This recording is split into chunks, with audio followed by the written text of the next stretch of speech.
Woo!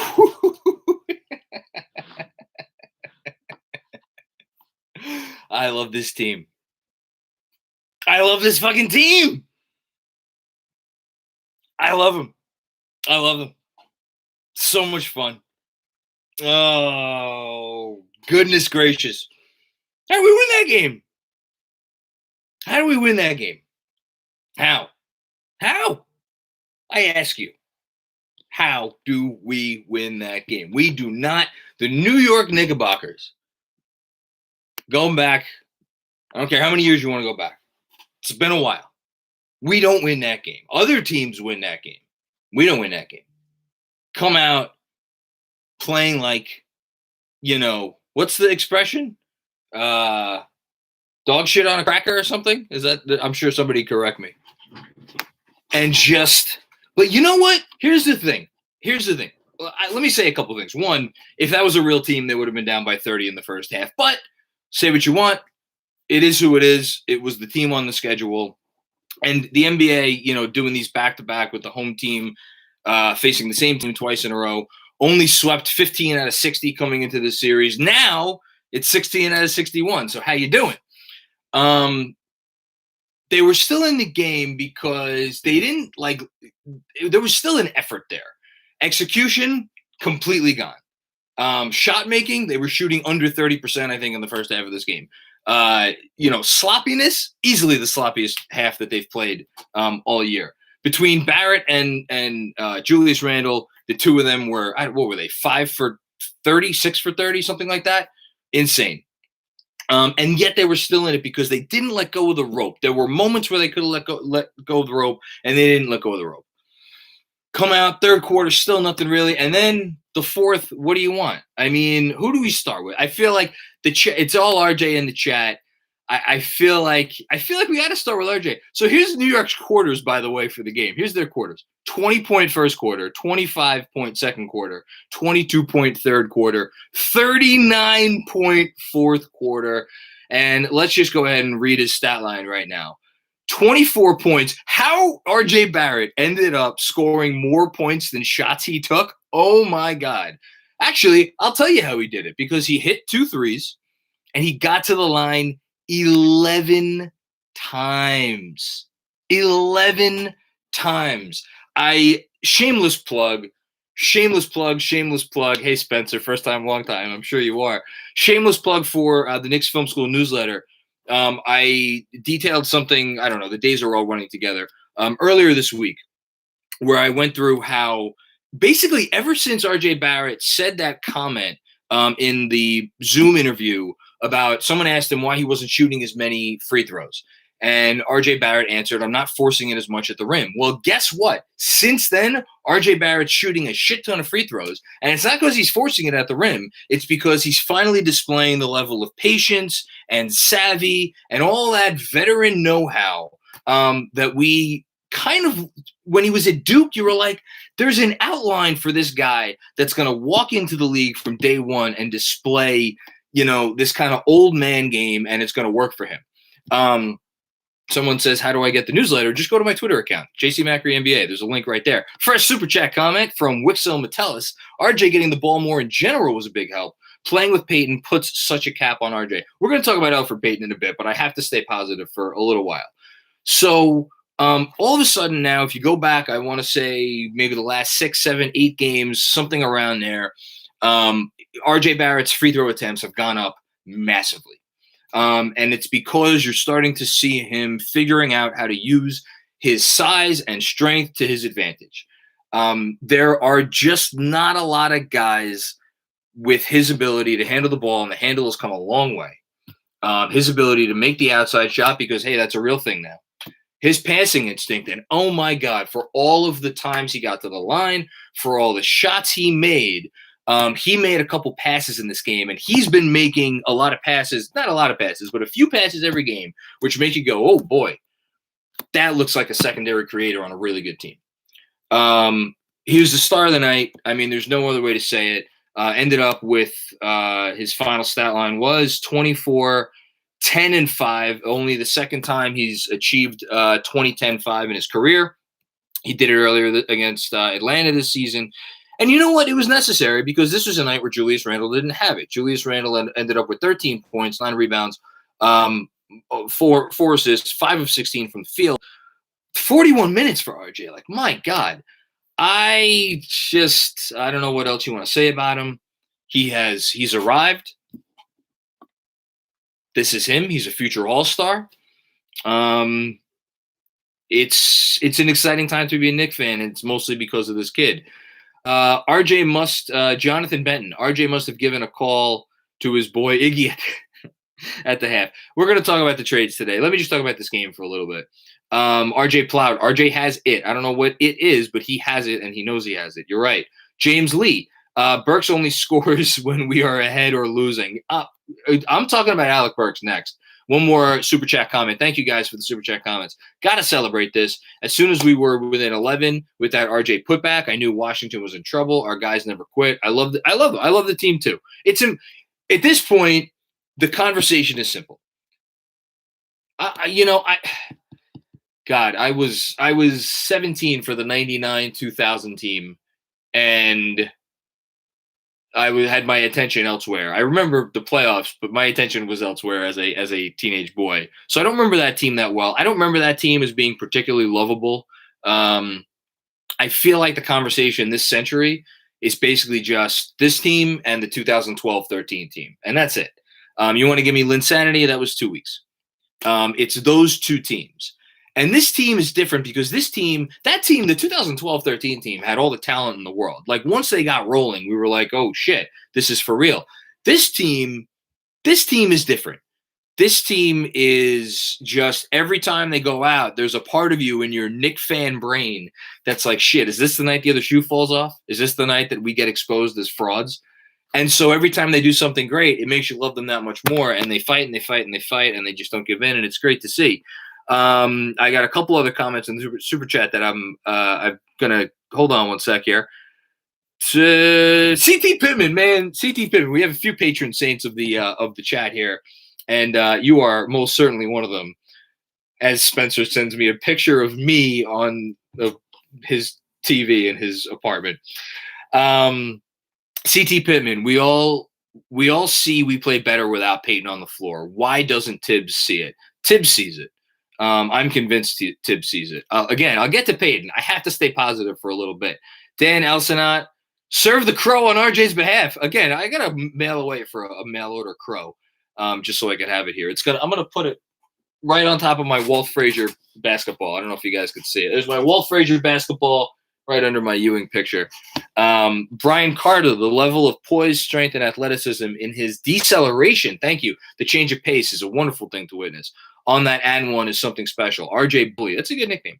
Wixel Metellus. RJ reminds me of Jimmy Butler. I mean, how could he not at this point? If he improves the three-point shooting, I think he could reach Paul Pierce levels. Look, I said it in my newsletter a week ago or a week and a half ago. I think he's kind of a cross between Butler and Pierce in terms of his ceiling. Is there still a very significant chance he never elevates himself to Butler or Pierce levels? Absolutely. Those guys are Hall of Fame players. Paul Pierce, you could argue he's a top 6 or 7 Celtic of all time. Jimmy Butler's Jimmy Butler. Is RJ going to necessarily be that? I don't know, and I don't really care. But if he is in that mold, that's what we care about. And he is absolutely in that mold. Michael Aaron, you're too generous, man. I can't thank you enough. One, I'm getting a Taj jersey. I had the same fucking thought when I was watching this game. I'm like, I have not bought a jersey in 20 years, more than 20 years. I want to get a Taj Gibson jersey because that dude just battles. There's so many guys that I want to talk about. Love seeing him pep talk RJ in the third. Good call. When Burks and Bullock don't play, you see how much their impact is missed. Hannibal Miles in the super chat. IQ made some great strides in being a dependable point guard down the stretch. Thank you for saying that, Hannibal. I was going to save my quickly discussion for a little bit from now, but I'll say it now. First of all, every one of his three-pointers seems huge because they all seem to come at a time when the team is dead in the water and just needs points so desperately. And it happened tonight. Quickly's three was the first three that they hit. His pass underneath the basket was a good one. I think that was his last assist. But Quickly's pass to the corner, that's point guard shit right there. And you all know which one I'm talking about. He drove the lane, kicked out to the left corner. I think it was Burks over there. Burks hit the three. Huge shot. And again, it all funnels back to the same discussion. What the fuck are we doing with Elfrid Payton on the court? I get it. We're gonna get there. What else we got here? Delsky, so much in the super chat. Thank you guys. Feeling good after that win. So on a funny note, I'm here thinking, how many trades did Payton deny using his clause? Oh boy, I didn't think of that. I didn't think of the fact that they could have agreed to a deal for him and he would have denied it. That's a scary thought. Let's hope that didn't happen. Tim Kim, we saw Randall playing on one leg. Other than the last two shots, do you think we got a preview of this Knicks squad without Randall? I mean, Randall, he got hurt. He got bumped in the leg. I mean, it is what it is. I don't want a preview of the Knicks squad without Randall. I like Randall. Luke Shimon, double dose of Macri today. Yes, double dose of Macri. Lube me the hell up, baby. Yes. Tyler Harrell gives me hepatitis A, B, and C. Couldn't hold Rowan's jock, no cap. If that's not the comment of the year, I don't know what is. And finally for right now, Darius McClain. I'm so glad RJ Barrett's a New York Knick. Okay, let's talk really quick about Alec Burks because we've been talking for a while. We haven't mentioned his name. Tonight, he played 33, almost 34 minutes. He was 8 of 18 from the field, got to the free throw line 11 times, had 6 rebounds, had no assists. He's not an assist type of guy. 27 points. One of the reasons why I was not terribly disappointed that this team didn't get Evan Fournier, one, because I value second-round picks, and I don't think good teams throw away second-round picks on guys that aren't going to make a material difference. And I don't think Evan Fournier would have made a material difference because you're just taking shots away from Bullock or Burks. But more than that, Alec Burks can do some stuff, and I love it. Greg Film Stuff says, Obi not looking at the basket drives me insane. I know he wants to be on a team. He wants to be a team player, but we were playing 4-on-5 on offense when he's on the court, and I don't think he understands that he's hurting the team by not being aggressive. Got to take a sip before I comment on that because Obi Toppin's lost. He is in the wilderness. He's in the woods. He doesn't have a flashlight. I don't even think he packed a bag. I think he is running low on foodstuffs. Maybe he's missing his girl at home. He's just lost. He's lost. The question, I think, is how much do we put long-term into the fact that he's lost right now? And thank you for the contribution, Greg Film Stuff. Because he's still a rookie. And it's one thing if we're like, it's year 2 or year 3. It's year 1. Didn't have a real training. Didn't have an extended training camp. Didn't really have a preseason. It was rushed. Not going to bury dirt on the kid. Not yet. Soon, if this keeps up, but not yet. Harry Donor, thank you so much for your contribution. I mean, everybody, all you guys who make these contributions, these generous contributions into the chat are just like, thank you. Wixilis Metellus, this team just doesn't quit. Even when I'm ready to turn the game off, they play so hard for each other. I also saw a couple of things from Obi I liked tonight. On defense, I did. On defense, I saw a couple of things I liked tonight. He had those couple of steals, which was just fantastic. Let's see. Did I miss anything else? I don't think I missed anything else. I want to make sure I try. If I missed anybody in the super chat, I apologize. It's coming fast and furious tonight.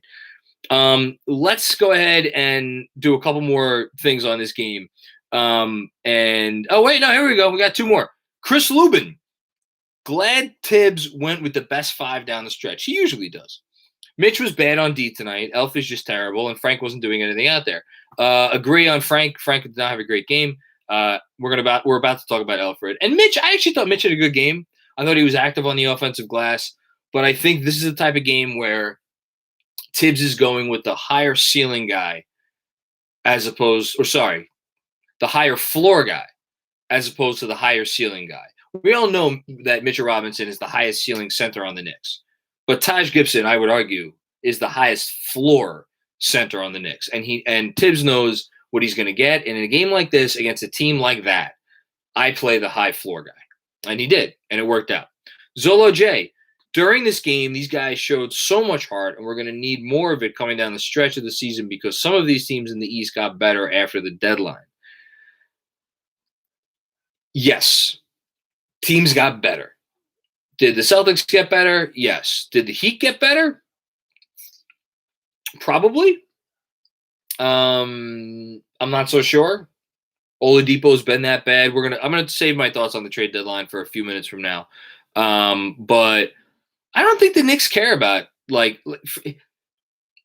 I don't think any team in the East got materially better in a way that should significantly change how the Knicks view the rest of the season. And this will bleed into my trade deadline thoughts, but generally speaking, I think that's, what happens. CT Pittman again, my God. When the Knicks win, we all win. Damn Skippy, CT. My wife wins because you know what? My wife was like, it's great to see you happy, which I always feel bad about because it makes me feel like I don't ever smile around here unless the Knicks win, which is not true, by the way. I smile sometimes. My wife would tell you otherwise, but I do. I just smile a lot more when the Knicks win. Anyway, Kevin Carey, extend Alec Burks. What do we want to pay Alec Burks? Do you think we'll get Alec Burks for 3 years, $20 million? Feels a little light. Although Lou Williams got 3 for 24 not long ago. Alec Burks has a little Lou Williams to him, except better defense. Not as good on offense. I don't know, 3 for 20, 3 for 23, something like that. I want him around. I want Alec Burks around. We also somewhere between 3 for 20 and 3 for 25. Who is this in the chat? Macri didn't smile from 2013 to 2020. No cap. Red Rich, defund Elfrid Payton. Let's talk about Elfrid Payton. Actually, no, really, one more thing. I'm going to save quickly. I guess I already talked about quickly. He made some great passes. He was good. Okay. Defund Elfrid Payton. Elfrid Payton played tonight. How many minutes? He played 21 minutes, 3 for 8 from the field for 8 points, keeping up his long-standing tradition of not scoring more points than field goal attempts that he takes. Unbelievable. This fucking guy. He had 4 turnovers. 4 turnovers for Elfrid Payton. 0 assists for Elfrid Payton. Look, again, shameless plug for the newsletter. I wrote it today. Who taught me no cap? You know who taught me no cap. Shameless plug for the newsletter. I went through it today. There are a lot of reasons why Elfrid Payton is bad. I think if you're looking for evidence, you're going to want to look at I'll pull it up actually right now. The minutes that so I'll read it. I'll give everybody a free preview of the stuff that you too can get with the Knicks Film School newsletter. So Elfrid Payton, when RJ Barrett and Julius Randle are on the court with Elfrid Payton coming into tonight, the team in 1,685 non-garbage time possessions had a minus 2.4 net rating. They had a 108.5 offensive rating, which is bad, and a 110.8 defensive rating, which is mediocre. In 967 non-garbage time possessions with Julius Randle and RJ Barrett on the court and Elfrid Payton off the court, the Knicks had a plus 10 net rating, which means they're outscoring teams by 10 points per 100 possessions, which is better than I think any team in the league this year. They have a 114 offensive rating and a 104 defensive rating. So in essence, when RJ Barrett and Julius Randle are on the floor without Elfrid Payton, the Knicks turn into the best team in the league. Obviously, is that a way to say that there is a path for them to be that good all the time? No, of course not. These are small sample size, grand scheme of things. But it is worth pointing out. And it's hard to watch them and not see very obviously why that is. There is a certain, I'll go back to my favorite word. There is a certain verve when Payton's not in the game. Because when Payton's not in the game, usually Emmanuel Quickley's in there. And if Emmanuel Quickly's not in there, then Derrick Rose is in there. And both of those guys just lift up the Knicks offense in a way that Peyton doesn't. And it's like, it's not even about the spacing at this point, because I've noticed when I went back and watched specifically the other night, when Peyton's on the floor and he's in a position when the offense first gets set to where his defender could really fuck up the spacing, a lot of times his guy and if it's usually Bullock, but whoever the other shooter is out there, they'll trade places. So Elford will go over to the far corner, or the weak side corner, and then the shooter will come over. So like Tibbs is smart enough to figure out, like, listen, if I have this fucking guy on the court, I'm going to figure out a way to make him not screw everything up with his lack of shooting. But he's still Elfrid Payton, and he still goes about playing the game in this way. And yeah, he does the things that he does, which is he puts pressure on the rim. I don't need to say it's the same shit we talk about all the time, but it's just not what you want. They're more boring when Elfrid Payton's out there. I'm not saying Frank's the answer. I'm not saying they should start quickly. I've been very consistent. I think they should start Rose and then have a backup unit where it's Burks and Quickly. And you want to give me Frank? I'd love to see Frank there. Whatever. That's what I like. You want to tell me that Payton should come off the bench with Quickly and Burks? I don't love that, but like, what else are you going to do? You're going to cut Payton? I just don't see them doing that when I hear about. And again, tournament. Great comment by JG. Keep Taj, turn him into our Udonis Haslem. I thought you were talking about turn Peyton into our Udonis Haslem, meaning a guy who doesn't play. Wixell Metellus, sorry, I just missed this until now. Any predictions on how the trades that happened in the East might impact our playoff chances? Yeah, I'll go through that in a second. What was I going to say? The chemistry. A team does not do what the Knicks did tonight and come back and win this game if the chemistry isn't good, and the whatever they got going on behind the scenes isn't very real. And Peyton's a part of that. So I'm not going to pretend to have an answer. I don't have an answer. I just think that I don't know. I don't know. I don't have an answer. That's what else you want me to say? I really don't have anything to say. We know what Peyton is. We know he's not the answer. Okay. Anybody else I want to talk about tonight before I sung Taj praises already. Taj is fucking amazing. He had 8 rebounds and 10 big points. He was a best plus minus of the night, plus 18 in 26 minutes. That wasn't an accident. We had a Kevin Knox sighting. Can we talk about Kevin Knox? Kevin Knox had a nice little moment at the rim where he put the ball on the floor and he actually had a little scoop shot, whatever that was. That was fun. James, what's going on, my man? Left one earlier. We're looking ahead. Knox over Ferguson. I don't think you're going to get. And sorry if I missed one from earlier, James. I apologize for that. These again, they come fast and furious. By the way, if anybody puts a comment in the super chat and I miss it, just message me on Twitter and I'll figure out a way to answer your question. What was I going to say? I don't expect Terrence Ferguson to play. For anybody who doesn't know about the trade today, Poirier, they already waived, so he's not going to be here. Ferguson, once upon a time, was an interesting player. I cannot for the life of me fathom he's going to get a chance in this rotation. Do I think Kevin Knox should get a chance in this rotation? I mean, he's playing better than Obi Toppin. It's hard not to play worse than Obi Toppin. Again, that's one of those organizational things. Let me take a look at the Eastern Conference standings real quick and talk about how the trades that went down today might affect the Knicks' playoff positioning. So, hold on. What do we got here? Nope. Philly, Milwaukee, and Brooklyn are in a class of their own. Charlotte didn't do anything. Charlotte did not upgrade their center position, which I thought they might try to do.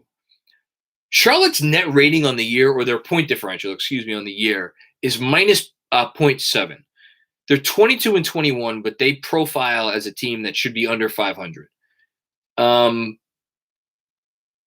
I bet you the Knicks could catch up to Charlotte and pass Charlotte. Miami got Oladipo. I think Miami's going to finish with a better record against the Knicks, regardless of if they got Oladipo or not, because I just think Miami's a good team, and I have a lot of faith in Jimmy Butler and Bam Adebayo and Heat culture. I think that that's real. So let's plug Miami in as the 4 seed. Boston got Fournier. I mean, is Fournier a difference maker for them? I think Harrison Barnes would have been better. I think Aaron Gordon would have been better.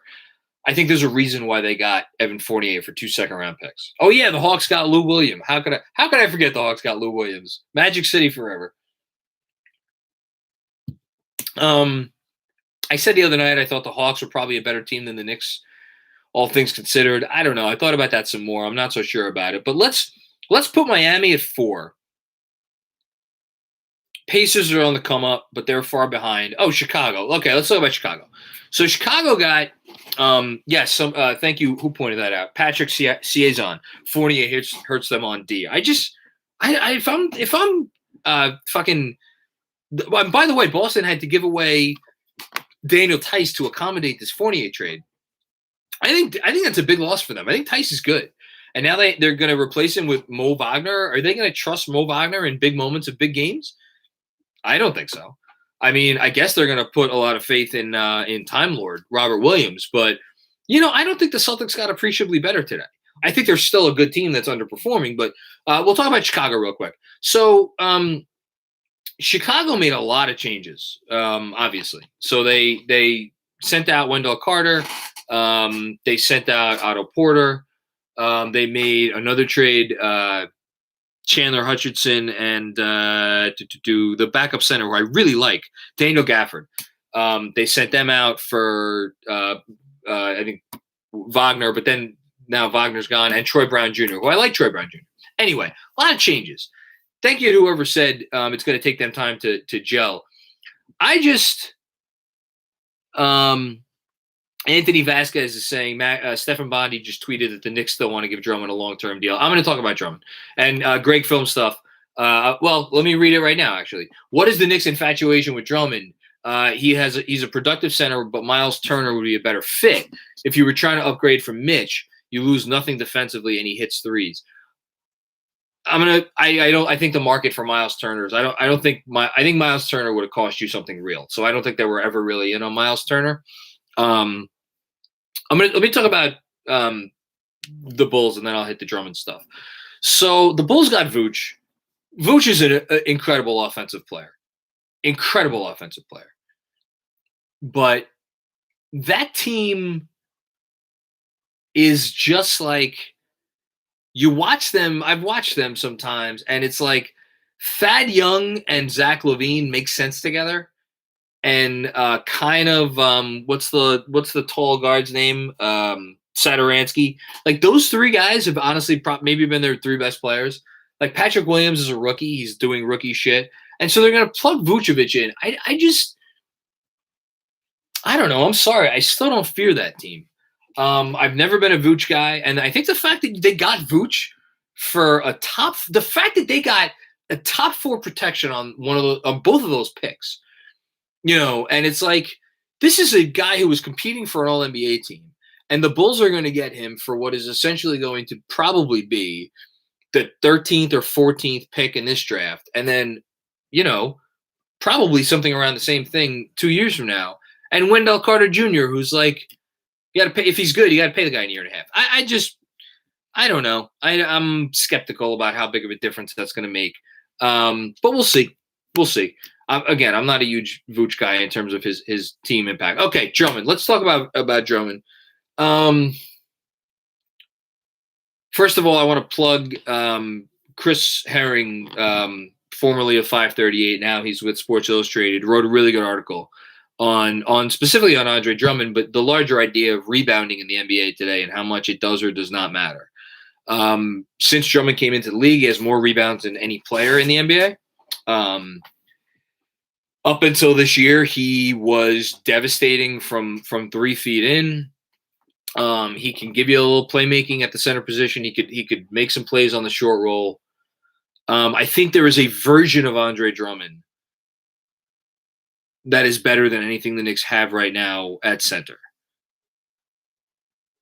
That said, Andre Drummond is a guy who has played like an absolute ass clown for 2 years now, and maybe longer than 2 years.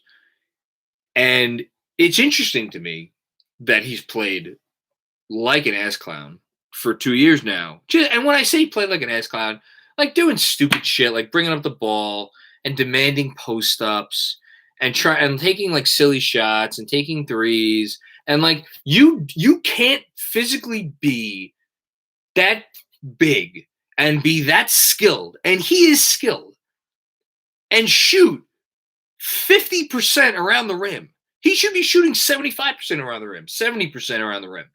You can't be that big and that skilled and shoot 50% around the rim without doing tons of silly shit. He does a lot of silly shit. On defense, he's not as good as Mitchell Robinson. He's not as good as Nerlens Noel, honestly, because Nerlens Noel at least gets his hands in passing lanes and gets steals and all that shit. He's not as good as Taj Gibson. We have 3 centers on defense that I think are better than Andre Drummond right now. But he is capable of being a gifted offensive player, and he can dominate the glass. He can get 20 rebounds any night. So the question becomes, what is it worth to find out if Andre Drummond wants to not be a fucking ass clown on your team for however the length of the contract is that you have to sign him for? And they could sign him to like 3 years and $39 million. Like, is that really an investment that you want to make to find out if like maybe possibly Andre Drummond is going to take shit seriously now? I mean, boy, what intel do they have that Andre Drummond is like going to be the version of him that you need him to be? If you were guaranteeing me that you were getting the absolute best version of Andre Drummond that exists, and the other part of this is this, which I haven't brought up yet, and you were going to tell me that there was a deal on the table somewhere where you could flip Mitch into something real. And when I say something real, I mean like Mitch is the main part going over in the Lonzo Ball sign-and trade that you're going to do this summer, which, again, I'm not saying that that's a possibility, although Mitch is from New Orleans, and, they do have Steven Adams, they have Jackson Hayes, but, like, whatever. If you're telling me that you could flip Mitch for something really good, and you knew that you were going to get the best version of Andre Drummond, and you were going to get Andre Drummond to sign for something like $12, $13 million a year, I would at least get it. I would understand that.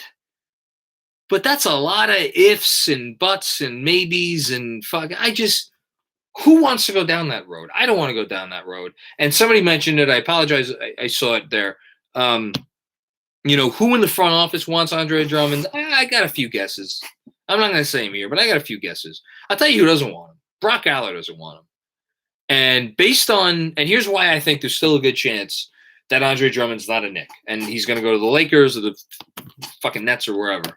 Let him go wherever. Is because today's moves, today's trades, and I'm going to get to both of these comments in the super chat in a second.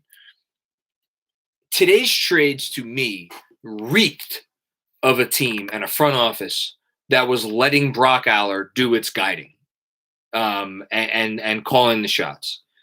Because you want to tell me if Scott Perry, Mark Berman came in on the Knicks Film School podcast 2 weeks ago. He said it. It was the first time he had said it. He's reported it since. Scott Perry is no longer a prominent voice with the Knicks front office. So we know it's not him. We know Tibbs likes Mitch, so I don't think it's Tibbs either. And Leon Rose ultimately calls the shots, and, we'll see what he decides. But, like, I don't know. I just I don't think he's going to be here. I think they're smarter than that. And I think today's moves that were not made evince a front office that is smarter than your average bear. Let's get to the super chat. Mickey Salsa. Hey, man, just want to let you know that as a teen who's interested in sports writing, You're a huge inspiration and role model. Oh my God, what is this? Stop it now. Keep doing what you're doing. Also, stay away, Drummond. Thank you. What's the quote? Oh, I'm not a role model. As I sip my beer, don't drink, kids. Don't drink. Don't smoke. Don't have unprotected sex. Don't go on OnlyFans. I learned that lesson. I think that's it. You can do anything else you want. Okay, another comment in the super chat. Where is it? Dom Cappuccini. This dub makes you feel better about the quiet trade deadline. Would have liked Fournier for the cheap. It's fine. I don't begrudge anybody who wanted Fournier. He's not my cup of tea. Keep this core intact in July. Come back soon, Rose. Yes, come back soon, Derrick Rose, please. And we had one more. Michael Aaron, you're too much, man. What's weird is that they preach that they don't want to disrupt team chemistry, yet we're exploring Drummond. Randall and RJ rebound good enough with Mitch. Listen, this team, let me pull up real quick right here. I want to say they've been the best rebounding team in the league now for the last, let's look for all season. So for the season as a whole, rebounding wise, the Knicks are the 8th best team in the league. Defensive rebounding wise, they're also the 8th best team in the league. And offensive rebounding wise, they're 9th. And in the last 15 games, they're up to 4th in defensive rebounding percentage and in overall rebounding percentage 9th, which made sense because Mitch hasn't been there for most of the last 15 games, and offensive rebounding is his specialty. But defensive glass is where you really want to be. And again, last 15 games, they're 4th in the league. They do not need Drummond's rebounding. No way, shape, or form do they need it. Completely agree with that. Gosh, Ian Begley is the man when it comes to reporting. And Ian Begley has been very clear. He has reported that the Drummond stuff may be a little overblown. So I'm going to trust Ian on that one. And, we'll see what happens. Wixo Metellus, re-sign and max everyone. I love it. Jason M., if not Drummond, who do we sign with the roster spot? So again, to update everybody, they waived Portier. They have an extra roster spot. Again, I'm going to just throw it back to Ian Begley, the GOAT. Hey, what's going on, kiddo? Hi. So I was just about to talk about how Ian Begley reported last week that the Knicks are looking at John Henson with one of their roster spots, or I think Norvel Pell was the other big man they were looking at. Do you have a preference of John Henson or Norvel Pell? No? You don't care? Do you think that they should sign a big man, or do you think that they should maybe look for a wing or a point guard? A point guard. You think they should look for a point guard? Smart kid. Do you think they should look for a shoot-first point guard or more of a distributor? Distributor? Yeah, I think so too. Okay. I missed CT Pittman in the chat. Ha ha ha. Don't drink as you sip your beer. Line of the night. Bye. Love that kid. All right. What else do I have to say? I'm gonna get out of here and spend a little. Yogi G, thank you for the contribution. Trust the kid. I trust the kid. She's smarter than me already, so how could you not trust her? Just notice she left the headband here. Do you want to say anything else? I'm gonna get out of here. I'm gonna come in and hang out for a minute. You could say something else if you want. Everybody's watching. You got 799 people watching. What do you want to say? You don't. This kid. She's not her dad. What can I say? Bronx Boy 71. What do you? Let's close out on this. What do you think of Otto Porter Jr.? Might be bought out by Orlando. I like Otto Porter Jr. generally.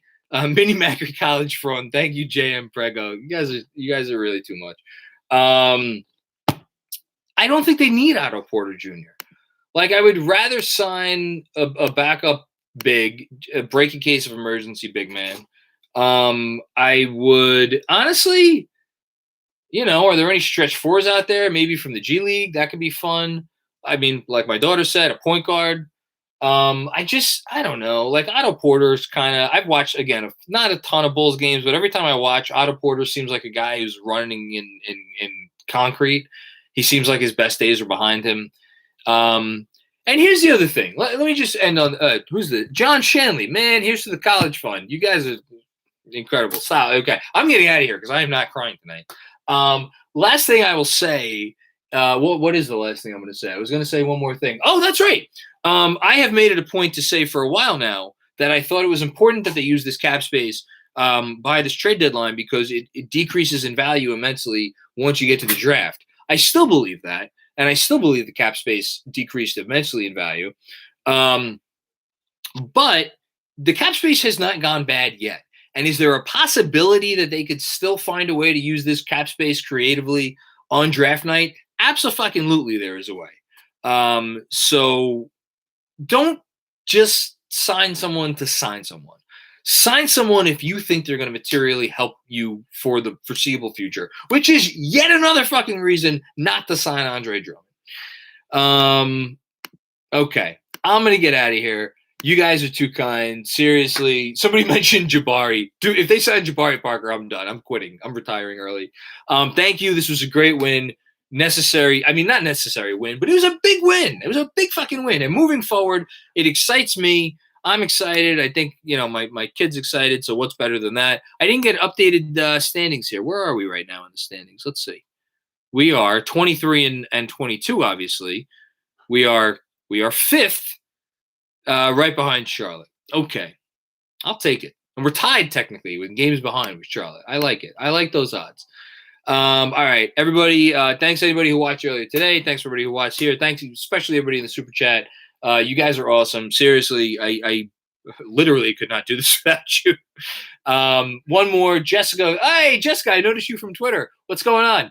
Mini Macri College Fund. Stop it. I'm getting out of here because I want to go spend time with my Mini Macri. I love you all, and I will see you on Saturday night for a crazy Saturday night. Hopefully, we'll see. And I'll talk to you later. Adios.